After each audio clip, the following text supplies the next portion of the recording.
I have like a brochure if you wanted to look at it or something. Yeah. I wasn't sure what I was allowed to bring or not bring. I don't know. Thank you, Alex. Angie, that was powerful, it was moving, heartfelt, incredible. We have a certificate for you, which we've made a contribution so much. to the Literacy Council in honor and appreciation of what Thank you you so shared much. with us. Thank you. God bless you. It's time now for our Ace of Diamonds. And what's in the kitty, JB3? Well, now that people have bought a few more, we've $1,594. $15.94, that's a good number. We'll have Angie pick the winning ticket, Oh, no, Angie. or the winning possibility. Who wants to be a winner? We all do. The 957. 957, who's got that? Sure, so All right, Oh, I read it back, I'll tell you. 957. come up, Miss Levin. Okay, Kathy. Come on, go back now.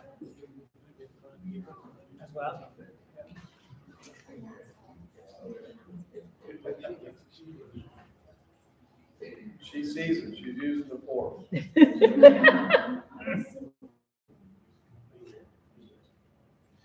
Ace of Hearts.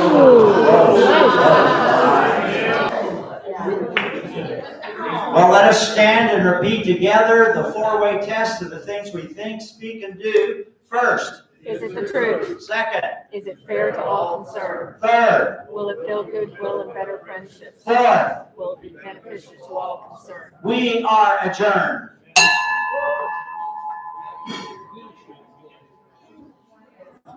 Thank you, President.